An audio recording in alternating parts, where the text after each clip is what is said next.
सरकारी नोकऱ्या किती होत्या, त्यावेळेस बजेट किती होतं ते बघा. आज 75 वर्ष देशाला झाले. आजचं बजेट बघा, आजच्या संधी बघा, आजचं शिक्षण बघा. तर ह्याच्यातनं आपल्याला नेमकं समजेल की आपल्याला काय म्हणायचं आहे.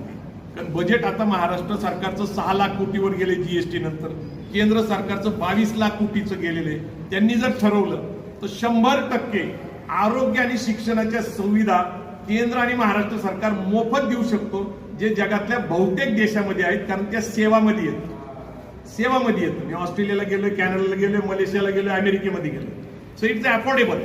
गरीब माणसाला परवडलं असलं, दोनच गोष्टीची समस्या आहे. चांगलं दर्जेदार शिक्षणाची गरज आहे, ते अफोर्डेबल असलं पाहिजे, आणि आरोग्याच्या सुविधा ज्या आता परवडत नाहीत त्या अफोर्डेबल असल्या पाहिजे.